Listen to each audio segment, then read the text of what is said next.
Amici Moto.it, salve a tutti e benvenuti qui a Racalmuto. Se ci seguite già da un po', probabilmente vi ricorderete le nostre prove delle gomme Vredstein Centauro ST e Centauro Road. Siamo qui oggi a Racalmuto per provare un'altra gomma del gruppo indiano Apollo Vredstein, che è la Centauro NS.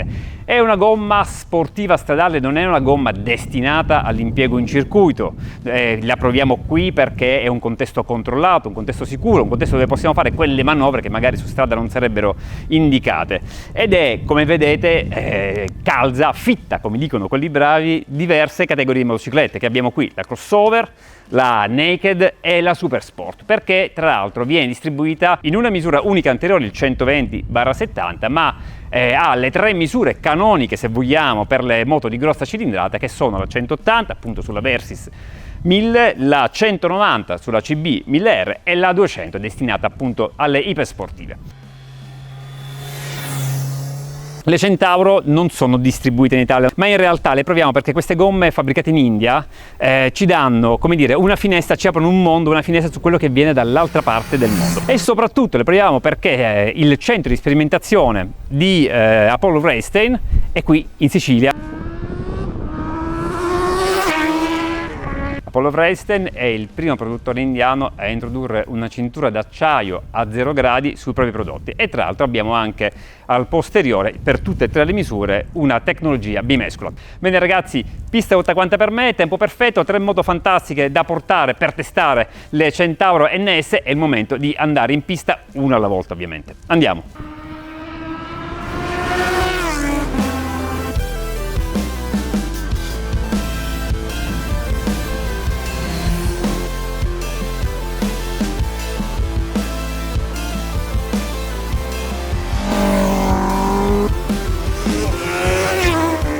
Tre lunghe sessioni in pista con le Vredstein Centauro NS montate su tre moto totalmente diverse. Parliamo subito di come vanno. Iniziamo dalla Versys 1000, dalla crossover, una moto che certamente non ha alcun prurito sportivo, ma che con delle gomme sportive e stradali come queste garantisce una grande comunicativa di guida.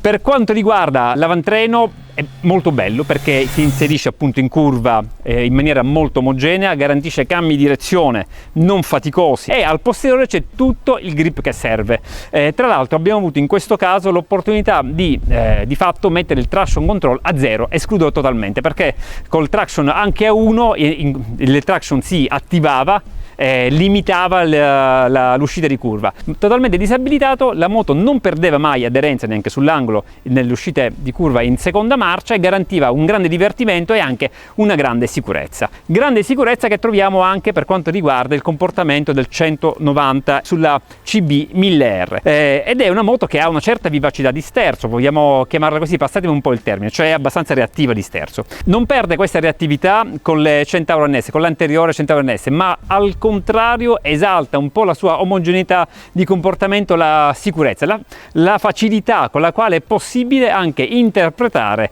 questa maneggevolezza molto spiccata che ha la CB 1000R. Si passa in questo caso dai 120 cavalli della Versys ai 150 di fatto della Naked Honda, e incomincia ad accendersi in questo caso la lampadina del traction control anche in modalità sport, quando si impiega sull'angolo magari in seconda o in terza marcia e si esce a gas veramente spalancato. Niente di assolutamente preoccupante, anzi è molto bello, molto gradevole il fatto che si può innanzitutto entrare in curva con i freni ancora pinzati, la moto non oppone affatto alcuna resistenza all'ingresso in curva, e soprattutto che magari si può pinzare in curva e la moto non tende a raddrizzarsi repentinamente e proseguire per la tangente. Se questa è una manovra che in circuito non ha alcun senso, però rappresenta in qualche modo la frenata di emergenza in curva, in strada, e questo per noi vuol dire tanta sicurezza che vediamo anche nel comportamento sulla Hypersport di casa Honda, sulla Firebird. Non fatemi dire troppe R perché rischio di impappinarmi. L'anteriore mantiene quella grandissima caratteristica di comunicativa, di omogeneità di comportamento e anche di grip sull'angolo quando si è in curva abbastanza forte e anche con i freni pinzati.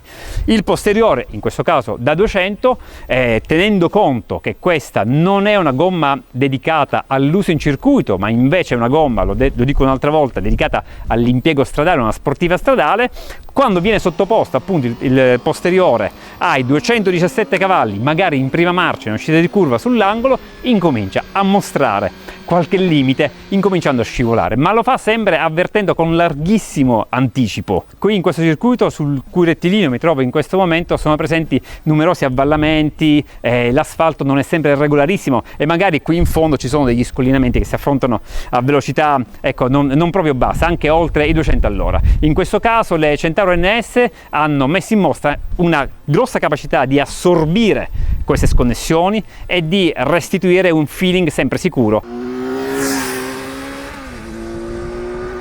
Abbiamo terminato 3 lunghe sessioni di guida con le Centauro NS. Ho la fortuna di avere qui con me Daniele Lorenzetti, capo della tecnologia dell'intero gruppo Apollo Racing, e Alessandro Abbate, che è capo della sperimentazione Apollo Racing per le 2 ruote. Ottima occasione per aprirsi un po' gli orizzonti e capire meglio sia il prodotto sia insomma cosa accade dall'altra parte del mondo, che è appunto l'India, comunque il continente asiatico. Daniele, la prima domanda che ti faccio è quella che viene secondo me immediatamente in mente a tutti gli appassionati: come possono delle gomme, anzi come mai delle gomme che vengono pensate in India vengono poi sviluppate qui in Europa, anche nel centro di sperimentazione qui a Catania in Sicilia, e come mai la Sicilia qui vede tenuto un proving ground globale? Buongiorno a tutti, la ragione è abbastanza semplice nella nostra strategia. Abbiamo la necessità di confrontarci con i migliori competitors e perciò nel nostro sviluppo tecnologico teniamo sempre in considerazione i proving ground, dove possiamo mettere alla frusta le performance delle gomme e cercare di capire come migliorarle sviluppandole al meglio. Quali sono le caratteristiche che vengono in mente quando si sviluppa una gomma pensata in India e poi appunto si sviluppa qui in Europa?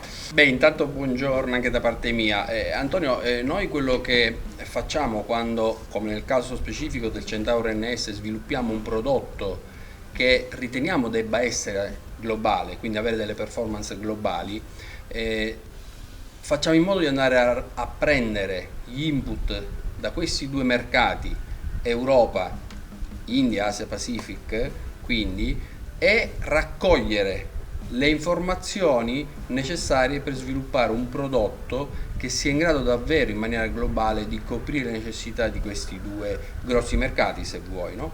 Un mercato Europa maturo, un mercato come quello indiano, come quello dell'Asia Pacific in forte evoluzione. Per quanto riguarda gli aspetti di sperimentazione, quindi di sviluppo del prodotto, dall'Europa cosa possiamo sintetizzare? Gli input principali sono definire degli alti livelli di qualità dinamica del prodotto, attenzione alla sicurezza, pensiamo alle autobahn tedesche, motociclette che possono raggiungere tranquillamente i 300 km/h, attenzione alla guida sul bagnato. Ecco, io vorrei fondamentalmente sintetizzare in questi 3 aspetti. Gli input vengono dall'Europa. Cosa prendiamo dal continente indiano? Prendiamo quelle che sono le necessità in termini di mileage, perché cioè, lì il value for money è qualcosa che è tenuto moltissimo in considerazione, e teniamo anche molto in considerazione la robustezza del pneumatico. È chiaro che sono robusti tutti i pneumatici, ci mancherebbe, però le condizioni stradali in India possono essere molto demanding, quindi questo qua ci obbliga, ma è un'occasione in effetti, a sviluppare dei pneumatici particolarmente robusti dal punto di vista strutturale. Non sono disponibili sul nostro mercato perché Apollo Racing ha deciso di concentrarsi, ecco, sul mercato interno. Come mai questa decisione di concentrarsi per il momento sul mercato interno per quanto riguarda questa tipologia di gomme delle big bikes? La strategia è abbastanza semplice ed è legata al fatto che abbiamo deciso dal punto di vista commerciale di focalizzare la nostra capacità produttiva sul mercato India e Asia Pacific. È un mercato che offre grandissime possibilità e siamo però allo stesso tempo consapevoli del fatto che è un mercato che sta diventando sempre più demanding in termini di prestazioni. Abbiamo fatto un investimento importante con Alessandro e tutto il suo team nel mettere in piedi un centro di sperimentazione assolutamente importante per noi e abbiamo deciso di continuare a investire sulla tecnologia perché proprio per il punto che affrontavamo prima è necessario rimanere sempre all'avanguardia tecnologica, non soltanto oggi che siamo focalizzati su India, Asia e Pacific, ma anche un domani per essere pronti a espansioni diverse. Ti faccio subito la domanda, tanto verrebbe naturale a chiunque. Ok, questo domani è domani mattina, oppure dopodomani, oppure è un momento che ancora voi magari non avete certo o non avete ben preciso? È ancora un momento che non abbiamo definito, non è certo, però siamo consapevoli del fatto che è il momento giusto per continuare a seguire lo sviluppo tecnologico e migliorare il prodotto per essere pronti qualora se ne presentasse la necessità e la strategia lo richiedesse. Tu parlavi prima però del bagnato. Sì. A questo punto devo dire, io vi ringrazio, grazie Daniele, grazie Alessandro, Grazie a te. perché è veramente il momento adesso di tirare somme, ma prima di tirare somme vedere veramente come vanno queste gomme anche dove c'è tanta acqua. Andiamo.